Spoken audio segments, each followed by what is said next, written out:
Bonjour. Salut, nous vous présentons dans cette nouvelle vidéo la carabine Arcea Snowpeak M18. C'est une carabine avec un design plutôt agressif. C'est une carabine pour que vous puissiez vous situer à un prix très compétitif.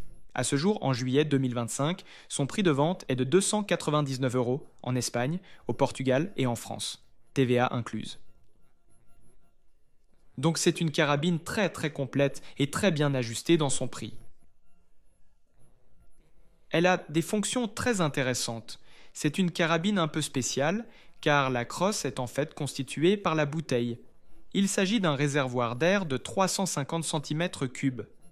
Il faut savoir que sur la bouteille, à droite, il y a un manomètre qui nous indique la pression de la bouteille.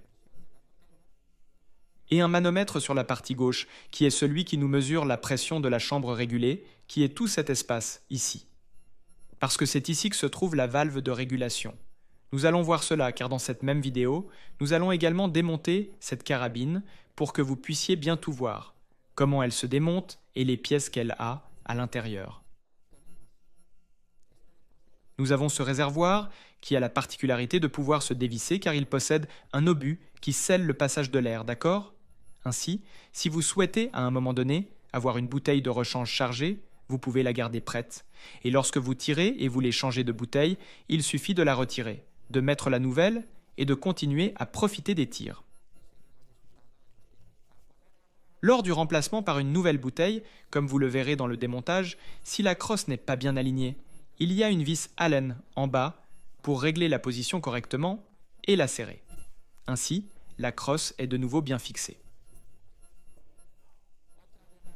Une autre caractéristique un peu distinctive de ce modèle de carabine est que le levier d'armement est inversé, dans le sens où l'on arme le chien ici à l'avant. Nous verrouillons vers l'avant, nous comprimons le ressort et maintenant le marteau, au lieu de frapper vers l'avant, comme dans tous les autres modèles de carabine, ici, le marteau va dans ce sens. Nous tirons.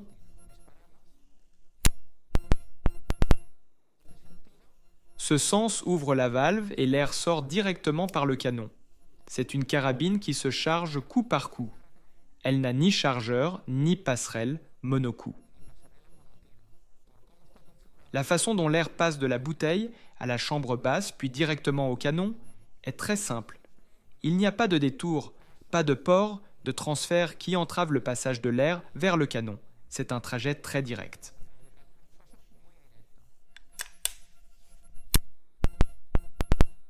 Cette carabine est également un peu différente au niveau du chargement. Il faut armer en avançant le levier d'armement. Comme vous le voyez, c'est une carabine qui possède un rail de 21 mm et elle a aussi des éléments décoratifs qui sont en fait des rails fonctionnels pour y fixer une lampe ou un point laser.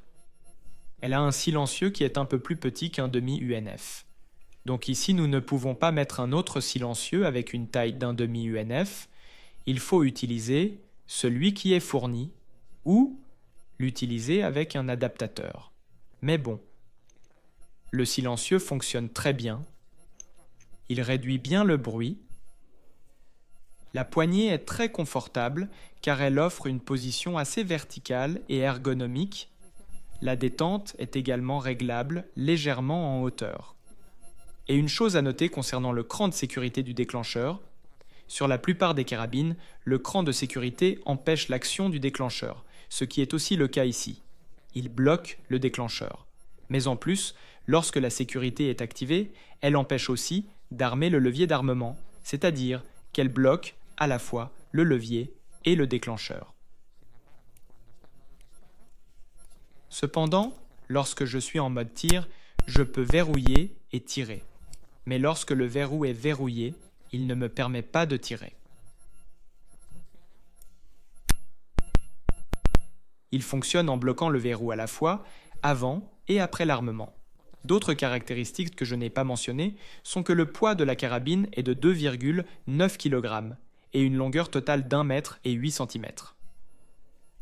Le système de chargement du réservoir se fait également par un embout de type Foster. Cette carabine n'a pas de sonde de chargement, il suffit de connecter ici l'embout femelle Foster de la pompe ou du compresseur. Et c'est tout ce qu'elle a. Un petit détail.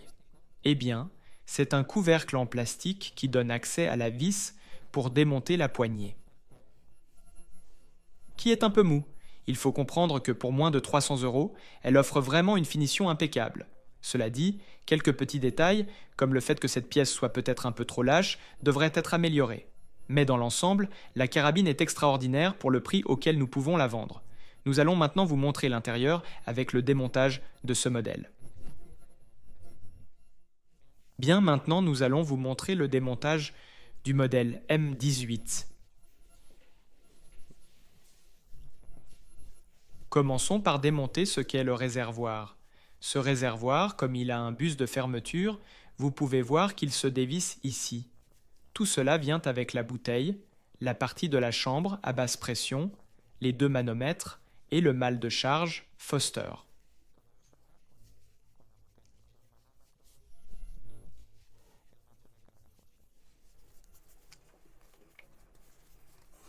Ici vous pouvez voir. Attendez, que je l'ajuste bien. Cette pièce ici, qui est un élément mâle qui est à l'intérieur, retire-le pour qu'il le voie, Carlos. C'est lui qui fait office de port de transfert. Donc si nous ne voulons pas de limitation, nous pouvons simplement soit agrandir un peu le trou, soit le retirer complètement. Ceci est une vidéo précédente, car les modèles à partir de l'année 2025 viennent avec une aiguille sans cette pièce. Pour limiter le passage de l'air, les nouvelles aiguilles ont un seul petit trou, donc pour augmenter le passage de l'air dans les nouvelles carabines, il faut changer l'aiguille par une avec plus de trous et plus grands que nous avons disponibles. Pour faire ce changement, il est nécessaire de vider le réservoir. Pour voir ce cas, nous allons voir comment vider le réservoir d'air. On desserre un peu le raccord de charge avec une clé anglaise et on commence à entendre comment l'air sort petit à petit et on le laisse là. Pas besoin d'ouvrir plus. Et petit à petit, la bouteille va se vider, ce que nous sommes en train de faire ici. Maintenant, elle est complètement vide et nous pouvons démonter toutes ces pièces sans aucun problème. Ici, il y a un ressort. Il faut faire attention lorsque l'on retire le piston de chargement à ne pas le perdre quelque part.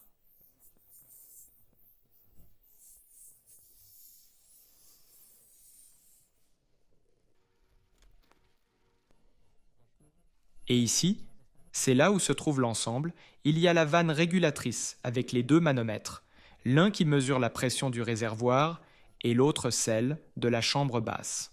Ici, cette vis est celle qui ajuste la pression de la vanne régulatrice. En desserrant, plus d'air entre, ce qui fait que la caméra de basse pression a plus de pression, et en fermant, la caméra de basse pression a moins de pression. Rappelez-vous que pour ouvrir ou fermer, on parle d'un quart de tour ou moins, et chaque fois que l'on va fermer, il doit être sans aucune pression. Il faut s'assurer qu'il n'y ait aucune pression. Mais bon, dans ce modèle, comme il faut y accéder et vider l'air, il n'y a aucun problème. Bien maintenant, profitons que nous avons la partie de la valve régulatrice et l'aiguille, car dans ce modèle, c'est l'aiguille. C'est ici que frappe le marteau et c'est par ici que passe l'air, là où se trouve le port de transfert. Ou, eh bien, sans lui. Maintenant, par exemple, nous l'avons déjà retiré pour que le passage soit direct. Nous allons démonter l'aiguille pour que vous puissiez aussi voir comment elle est.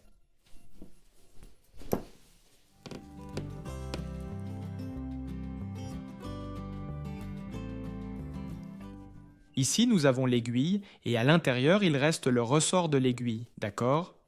Alors,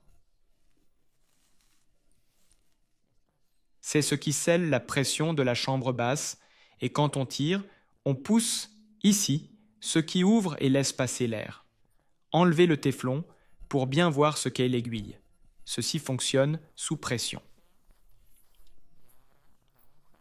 Et maintenant, l'aiguille est cette pièce ici, qui dans ce cas est une aiguille un peu spéciale parce que, remarquez qu'elle a ces orifices par lesquels l'air passe et va directement dans le canon, d'accord ? Alors pour monter, eh bien, l'assemblage. C'est comme ça.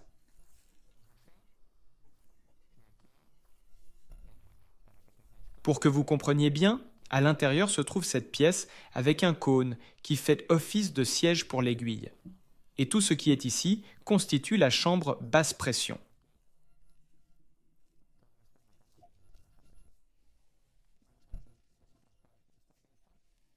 Entrons à l'intérieur pour dévisser cette pièce afin que vous puissiez voir ce que je vous disais au sujet du cône qui fait office de siège. C'est ici que se place le ressort de l'aiguille.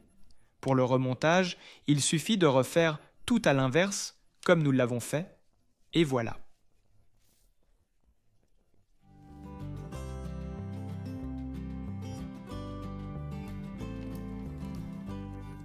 La crosse a une seule vis centrale en bas. Je ne sais pas si on voit que c'est une alène.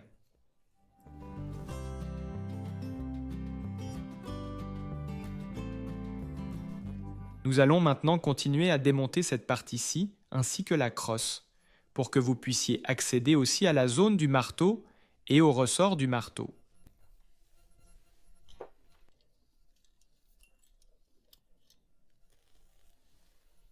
Et voilà, la crosse est démontée grâce à la vis alène qui se trouve tout au fond.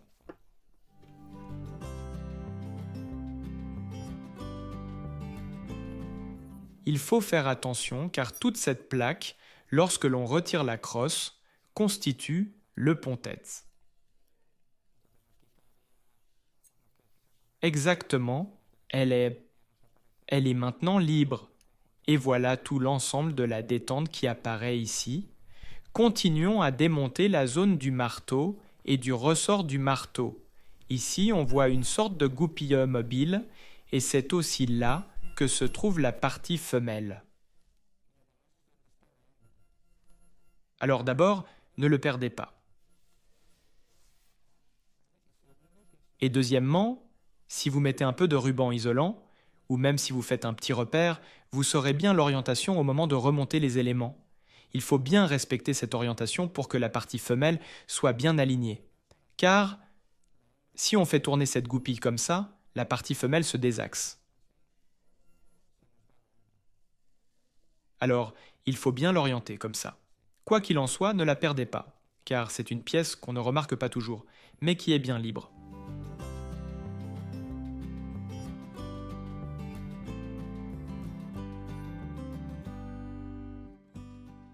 Le petit ressort avec précaution, c'est celui qui actionne les leviers de la détente. Alors, pour ne pas le perdre, vous le retirez déjà avec précaution. Maintenant, je laisse les boulons dehors pour qu'ils ne se perdent pas.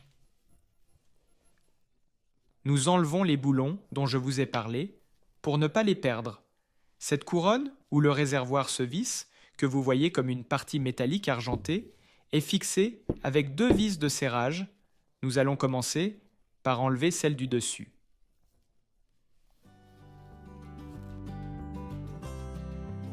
Nous en avons un.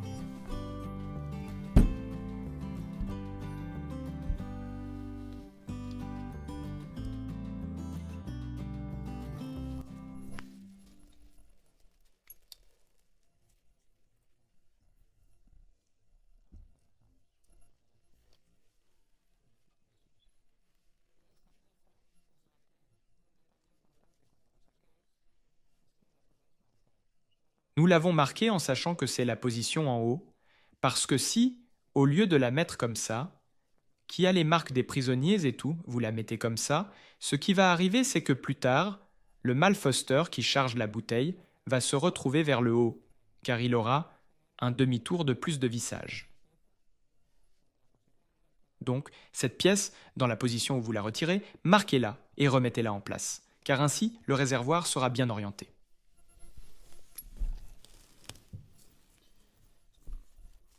Nous retirons maintenant le poussoir du verrou.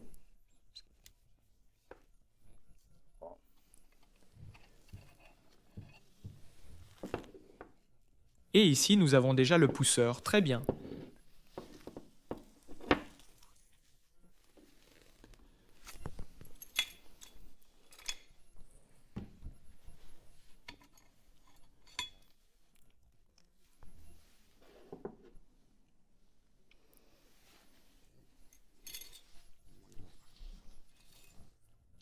Le marteau et le ressort, c'est ça. Parfait. Ça devrait être comme ça.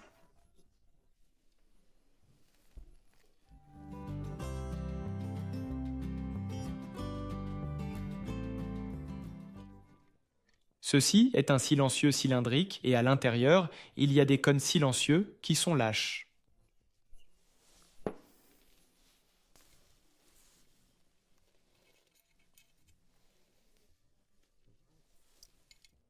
Il a deux fixations, deux en haut et deux en bas, qui maintiennent quand le canon.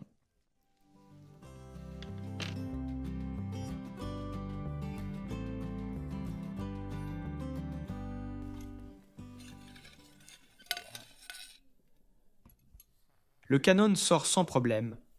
Dans ce modèle, remarquez que l'air entre directement dans le canon. Il n'y a pas d'orifice. C'est à cause de la configuration qu'il a, d'air direct depuis la chambre basse jusqu'au canon, et l'air entre sans problème.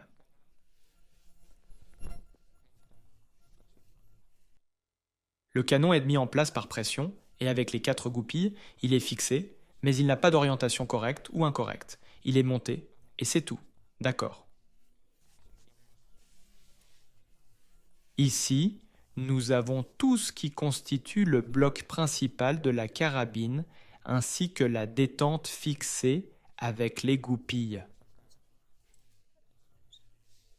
Bon, ça ne sert pas à le montrer parce que ce serait enlever les goupilles et démonter l'ensemble de la détente. Et ainsi, la carabine serait démontée. Un petit détail qui pourrait peut-être vous aider.